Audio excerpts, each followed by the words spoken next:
Sou bom pastor, ovelhas guardarei, não tenho outro ofício e nem terei.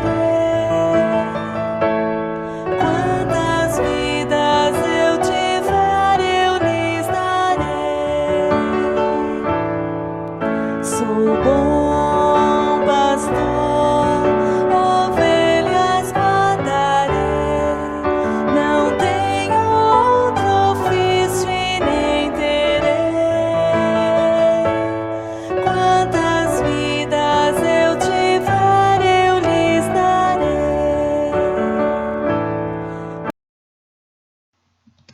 Olá, meu irmão, minha irmã, que nos acompanha aqui nesse grupo de estudo da fé católica, Jesus o Bom Pastor. Hoje nós vamos tentar percorrer coisas importantes da nossa fé católica. Não vai ser um ensinamento tão profundo, claro que não, vai ser mais uma citação. Para quê? Para que a gente entenda o que a gente já sabe, o que nós podemos aprender, onde podemos aprofundar. Jamais a gente pode pensar em ter, através de um vídeo curto como esse, algo que vai nos ensinar. Não, vai nos dar pinceladas. Então vamos ver se a gente consegue estar vendo como que está a nossa vida, estar vendo como que está o nosso conhecimento, nosso aprofundamento na fé católica.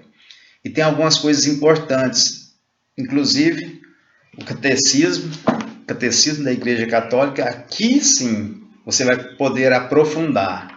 E aqui está os grandes ensinamentos da nossa igreja. Que você possa ter essa iniciativa de ter o catecismo, procurar o catecismo, para você poder estar aprofundando em tudo isso que vamos pincelar nesse dia de hoje.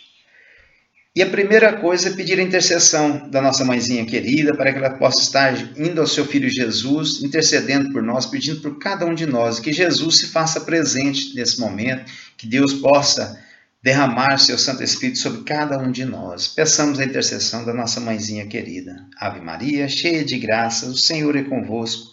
Bendita sois vós entre as mulheres, bendito é o fruto do vosso ventre, Jesus. Santa Maria, Mãe de Deus, rogai por nós, pecadores, agora e na hora de nossa morte. Amém. Primeira coisa, inclusive o catecismo mesmo começa por aí. A nossa profissão de fé. O que é profissão? O que é professar?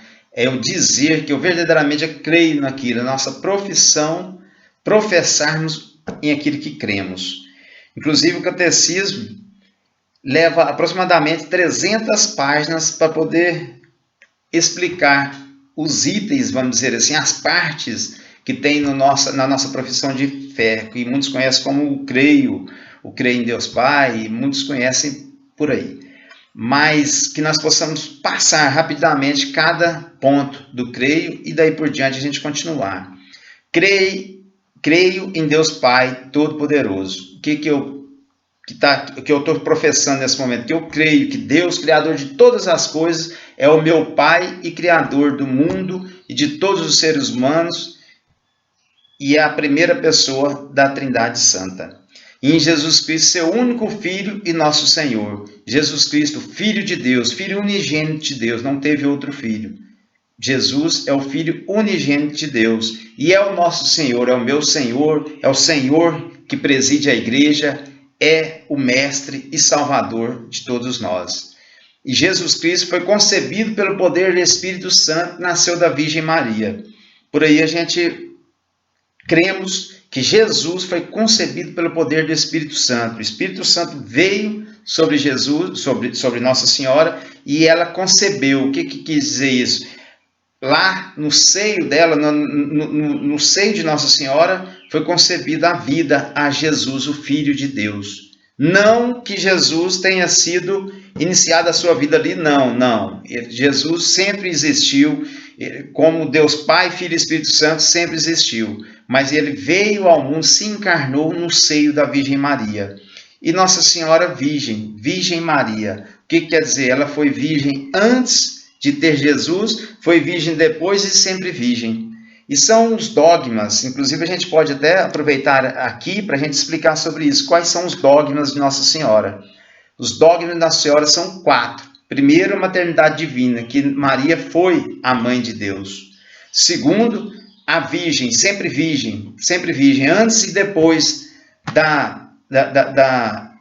do nascimento de Jesus. E a Imaculada Conceição, ela foi criada sem o pecado original e durante a sua vida não conheceu o pecado. E a Assunção de Nossa Senhora, que Nossa Senhora, no fim da sua vida terrena aqui, ela foi assunta ao céu, ela foi levantada, foi levada ao céu. São os 4 dogmas da Virgem. Mas voltando ao creio, Jesus Cristo padeceu sob Pôncio Pilatos, foi crucificado, morto e sepultado. Nós devemos crer tudo aquilo que ele passou, tudo que foi verdadeiro acontecimento na paixão de Jesus. Paixão, morte e ressurreição. E logo em seguida continua. Desceu aos infernos, ressuscitou ao terceiro dia. Ressuscitou dos mortos e no terceiro dia voltou para junto do Pai. Jesus Cristo subiu aos céus e está sentado à direita de Deus Pai Todo-Poderoso, donde há de vir julgar os vivos e os mortos. Jesus não é...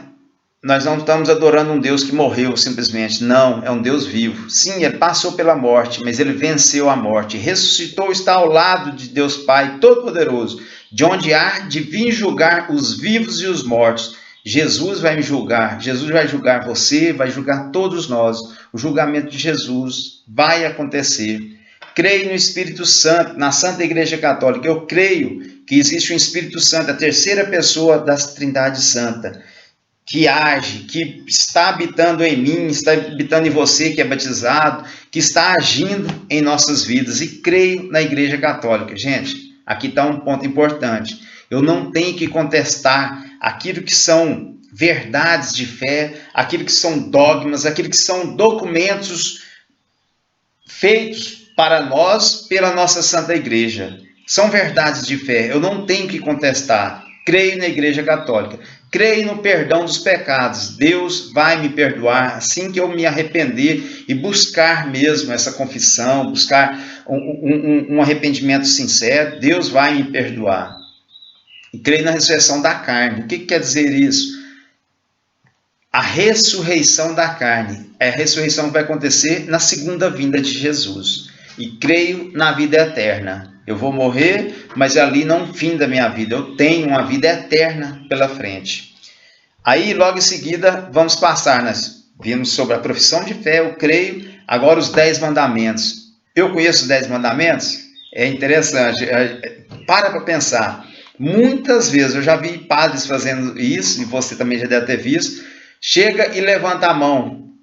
Numa assembleia, numa missa que estiver tendo lá, estiver acontecendo, o padre vai e pergunta: quem sabe os 10 mandamentos? Aí levanta. Então vem cá, quem sabe falar eles? Infelizmente, muitas das vezes, poucos são aqueles que sabem verdadeiramente os 10 mandamentos. E são 10, é muito pouco. Primeiro mandamento da lei de Deus: amar a Deus sobre todas as coisas. Colocar Deus em primeiro lugar na minha vida. Ele é o primeiro, daí vem as outras coisas. Respeitando a Ele, seguindo as suas ordens, escutando os seus mandamentos, amar a Deus sobre todas as coisas. Segundo mandamento da lei de Deus: não usar seu santo nome em vão. Não posso, não devo, nunca usar o santo nome de Deus em vão. Jurar por Deus, contar piadas que vão o nome de Deus. Inclusive eu lembro de algumas piadas que até é engraçado, mas eu não posso ficar usando o nome de Deus em vão. Guardar domingos e dias de festa. O que quer dizer isso?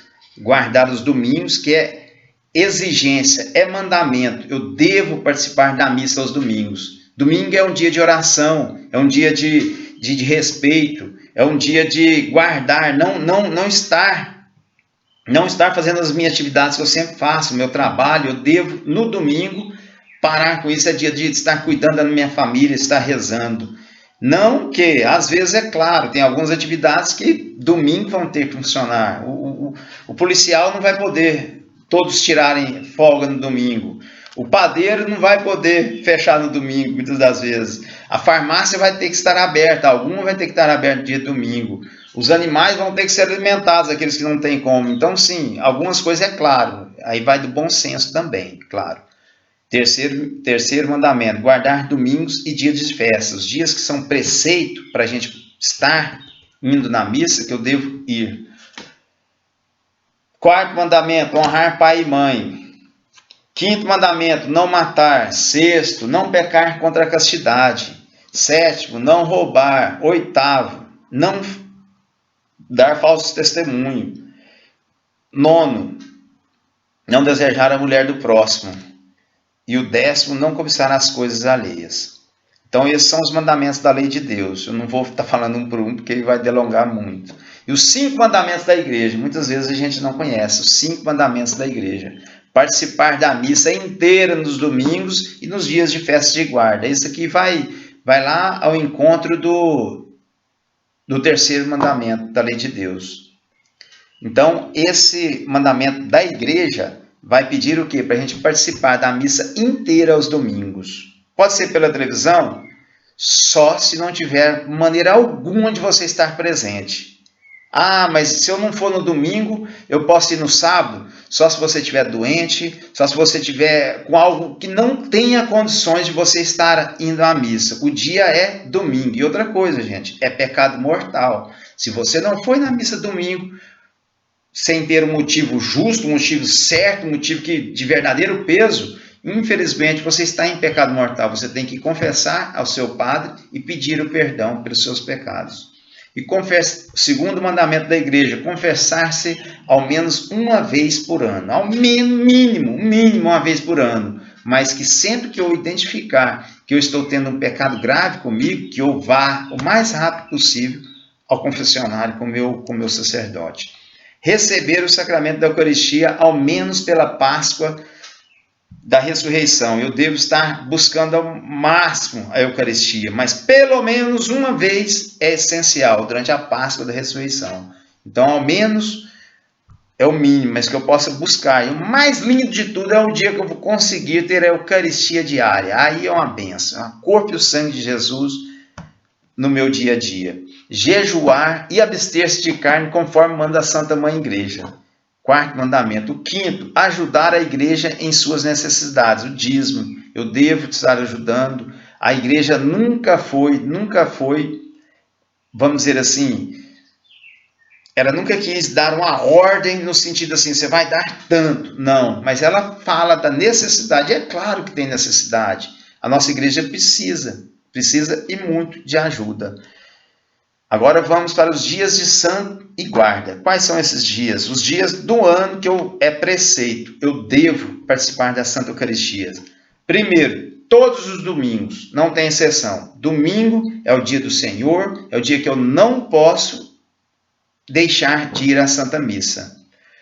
Outros dias, são poucos, são uns 4 dias. Presta atenção, dia 1º de janeiro, que é a festividade de Santa Maria, Mãe de Deus. Dia 1º de janeiro, outro preceito, eu devo ir na Santa Missa. Segundo dia de preceito, a festividade do corpo de Cristo. O que é? O Corpus Christi, sempre é na quinta-feira, logo é ali, depois do domingo da Santíssima Trindade, tem um Corpus Christi. No dia de Corpus Christi, que sempre é na quinta-feira, eu tenho que ir à Santa Missa. Dia 8 de dezembro, a festividade da Imaculada Conceição da Virgem Maria. Nesse dia eu tenho também que participar da Santa Missa.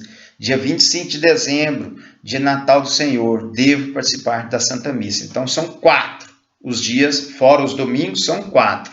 1º de janeiro, que é 1º de janeiro, no Corpus Christi, dia 8 de dezembro e dia 25 de dezembro. Resumindo, são esses os dias.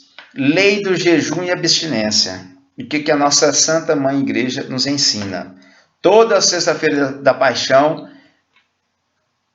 é dia de jejum e abstinência. O que quer dizer? Que eu devo fazer o jejum e abster de alguma coisa, principalmente de carne, ou alguma outra coisa que eu devo me abster para mostrar um gesto de abstinência, um gesto de penitência, ou estar fazendo também um gesto de caridade. As quartas-feiras de cinzas e sexta-feira santa, jejum e abstinência.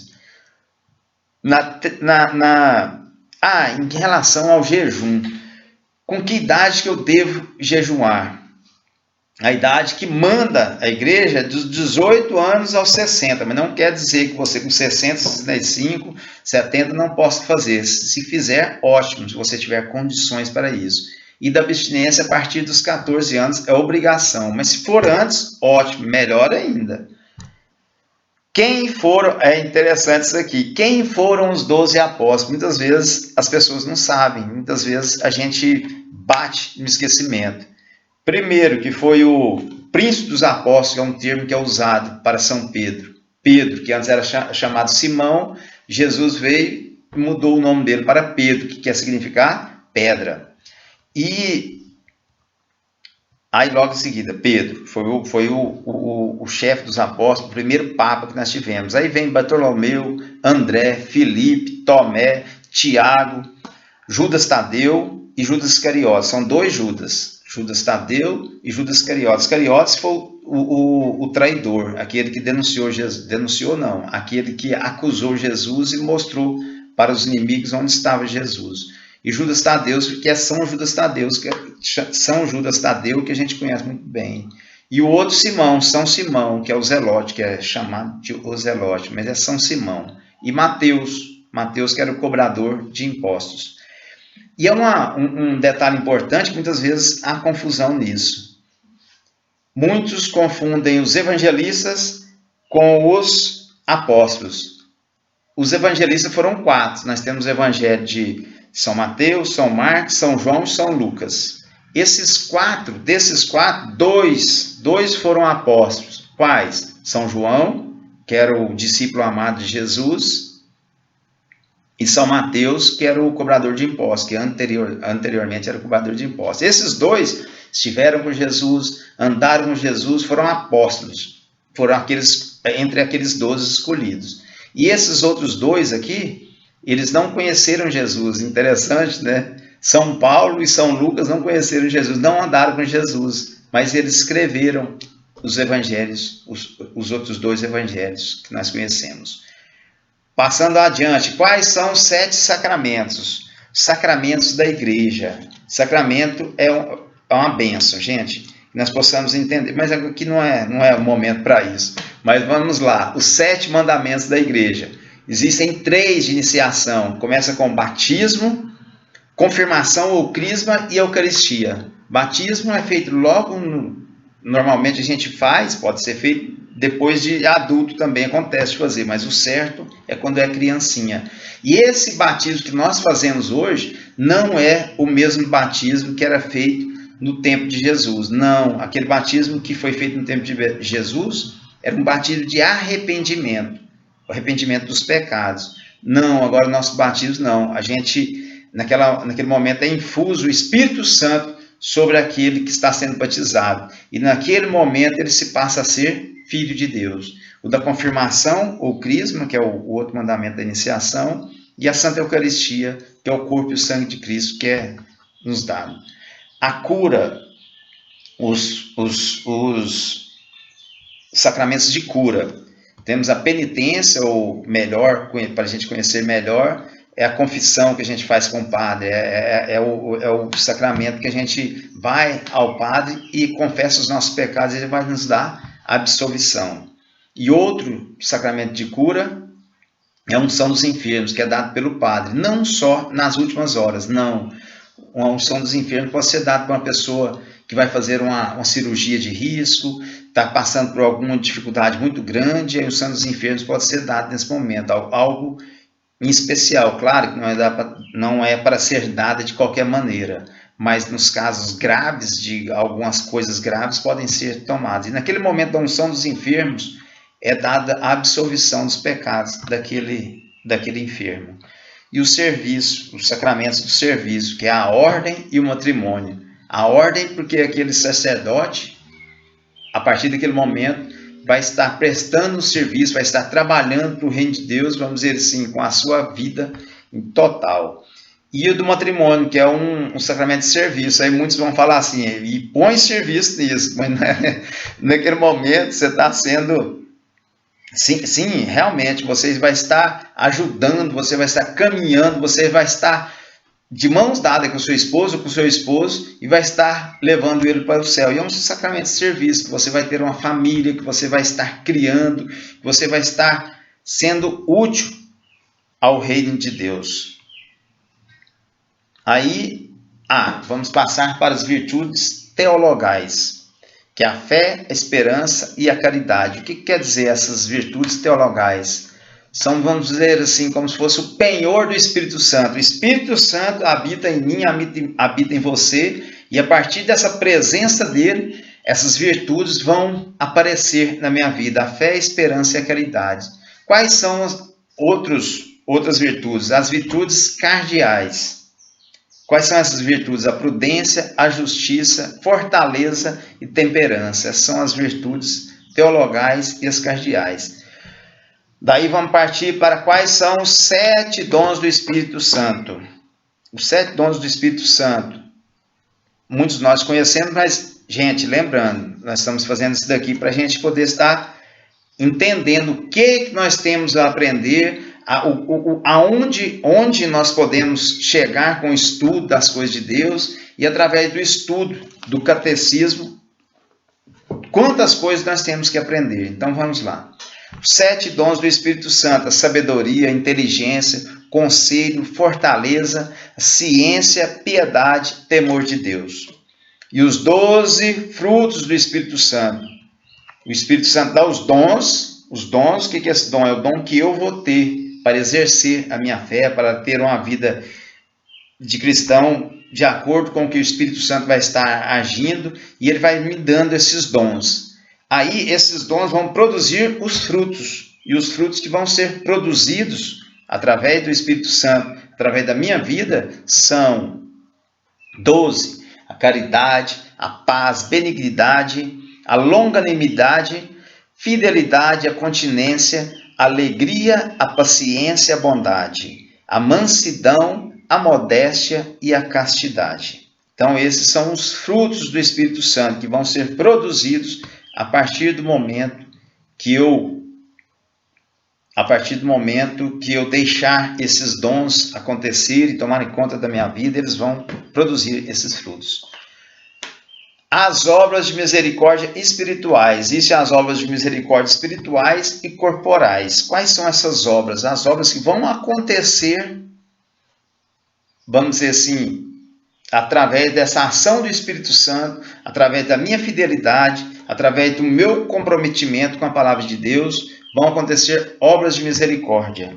Aí é muito prático, eu acho muito interessante essas obras de misericórdia, que são muito práticas. Então as espirituais são 7 obras que vão acontecer naturalmente a partir do momento que eu deixar o Espírito Santo de Deus agir. Primeira, instruir os ignorantes, instruir aqueles que infelizmente não têm conhecimento das coisas, dar bons conselhos, de coração, com vontade de fazer o bem, dar bons conselhos, não dar palpite na vida do outro, não é isso não. A gente não vai dar, não é dar dicas, não, bons conselhos, advertir os pecadores. Eu não posso perceber que alguém está cometendo um pecado e me tornar omisso diante da situação. Não, devo advertir os pecadores, suportar os erros pacientemente.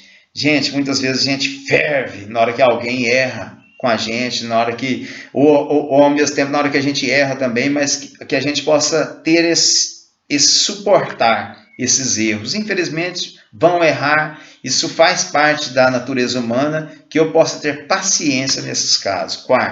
Quinto, perdoar as ofensas de bom grado, de bom coração. Eu devo perdoar. A pessoa vai me ofender, eu tenho que saber perdoar. Sexto, confortar os aflitos, que eu não leve desespero, mas o conforto, que eu levo palavras de conforto, palavras de amor, palavras que vão edificar e não botar mais lenha na fogueira e querer que as coisas se multipliquem, os problemas que aquela pessoa está passando. Não, confortar e levar esse conforto mesmo aos aflitos.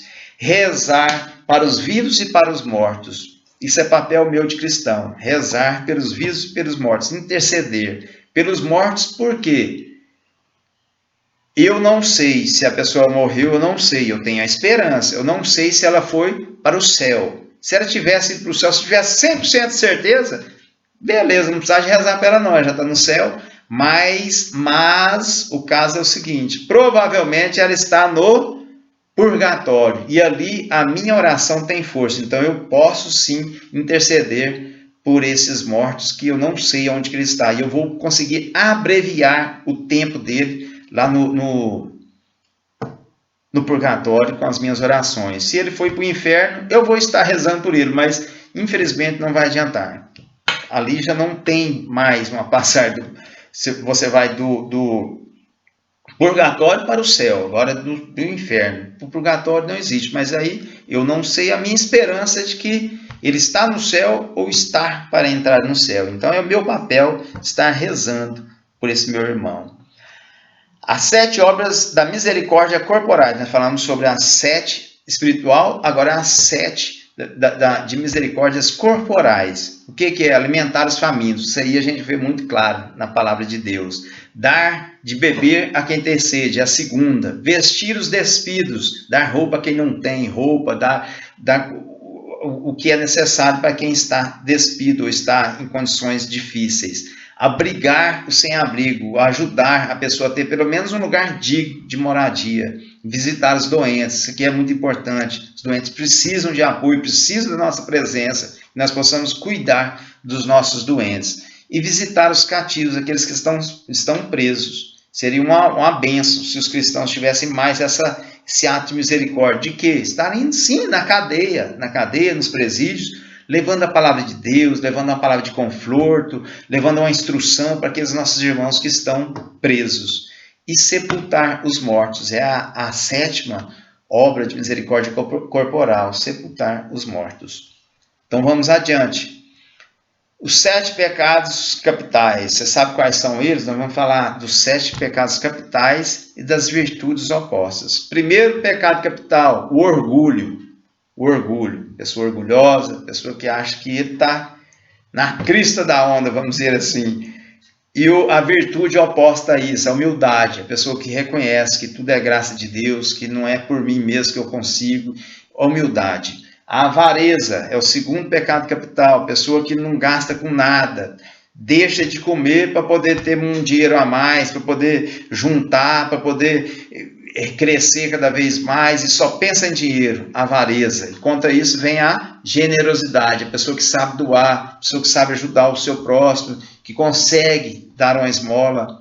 Terceiro pecado capital, a inveja. Eu não posso ter esse pecado na minha vida, invejar o que o outro tem, querer aquilo para mim, ficar chateado com o sucesso do outro, inveja. E a virtude oposta a isso, o amor ao próximo. Gente, lembrando que o pecado é obra do maligno, enquanto que essas virtudes são frutos do Espírito Santo, é aquilo que o Espírito Santo vai construir em nós.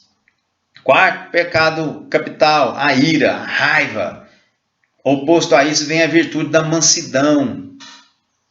A luxúria é o quinto pecado capital. O que é luxúria? Luxúria não é luxo, não é só coisas luxuosas. Muitas vezes existe esse engano. A luxúria é o sexo desregrado, fora do casamento. São as coisas, a pornografia, a prostituição, tudo isso é luxúria. Contra isso vem a virtude da castidade. Eu ser uma pessoa casta, indiferente da situação que eu vivo, se eu sou casado ou solteiro, que eu tenho uma sexualidade sadia, segundo ao plano de Deus.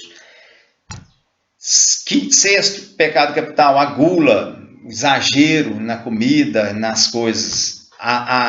E quanto a isso vem a temperança, a virtude da temperança, ter moderação com as coisas. Preguiça é o sétimo pecado capital.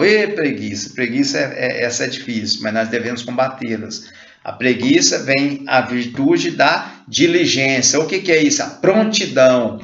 A prontidão para poder estar fazendo algo, poder estar construindo algo. Então são 7 os pecados capitais: orgulho, avareza, inveja, ira, luxúria, gula e a preguiça. Vamos adiante. 6 pecados contra o Espírito Santo. 6 pecados contra o Espírito Santo. E disse aí que não existe perdão contra os 6 pecados. Presta atenção. Desesperar da salvação. O que quer dizer isso? Eu não esperar a salvação. Eu já não quero mais esperar, não quero saber salvação vindo ou não vindo. Não quero saber da salvação. Não saber de esperar, não esperar a salvação, não ter essa fé na salvação. A presunção de se salvar sem merecimento. Não, eu vou para o céu, eu sou uma pessoa boa. Ih, não, tranquilo, eu tenho mérito para isso. Pecado contra o Espírito Santo, que não é por mérito próprio, é graça de Deus. É Deus que nos salva, é dom de Deus a salvação. Contradizer a verdade conhecida como tal. Gente, aqui é um negócio importante. Eu não tenho que contradizer a verdade.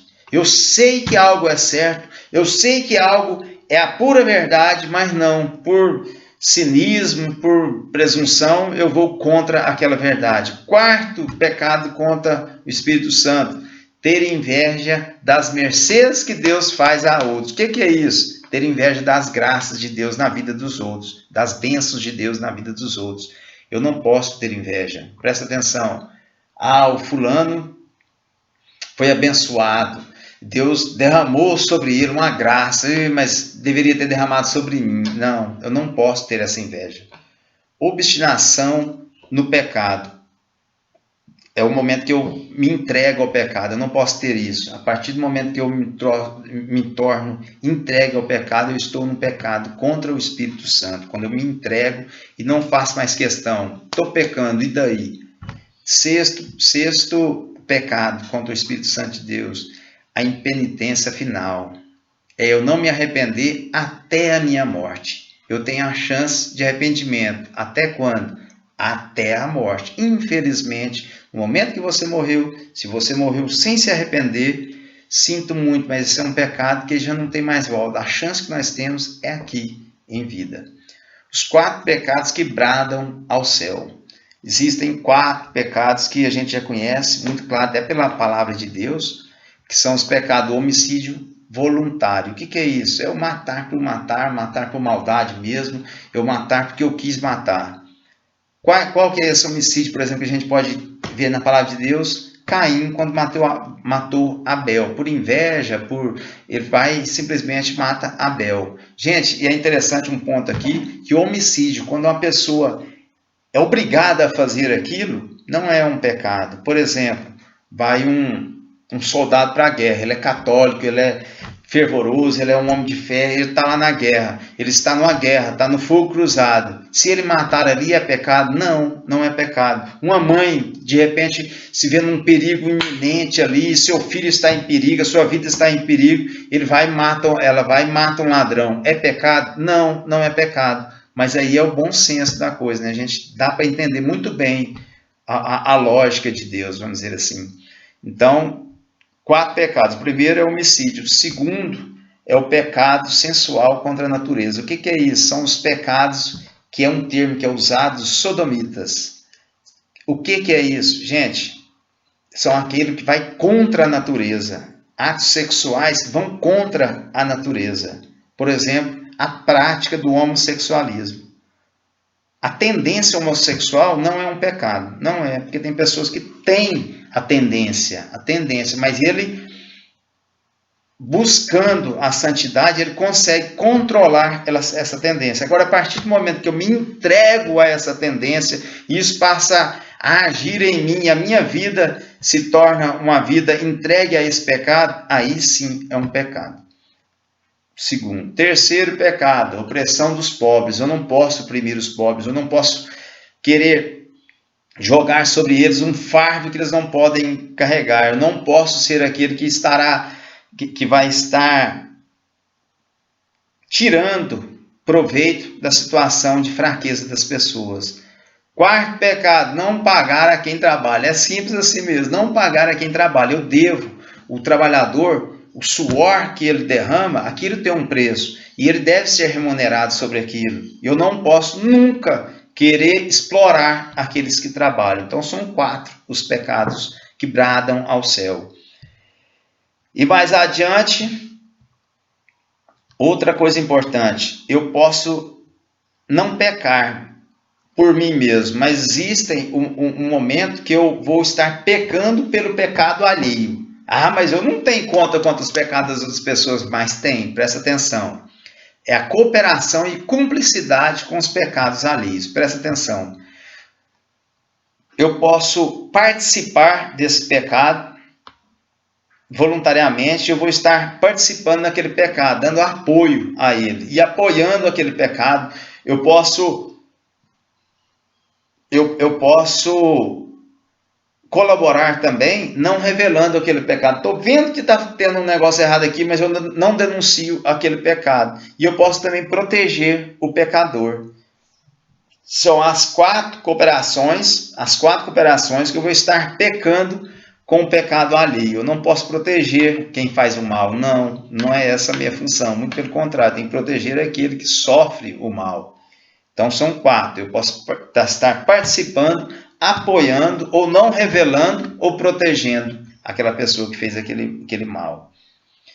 E existem os conselhos evangélicos. Quais são esses conselhos? São os votos. Eu posso, e a igreja apoia eu estar fazendo esses votos. O padre, por exemplo, faz os votos dele. As irmãs fazem os votos delas. E eu posso também fazer os meus votos, mas que isso seja de coração, que seja uma coisa voluntária, não pode ser nada forçado, e eu vou estar agindo daquela maneira, eu vou estar seguindo aquele meu voto a partir daquele momento. Alguns mais conhecidos que a gente conhece, por exemplo, a pobreza voluntária, que é quando a pessoa tem voto de pobreza.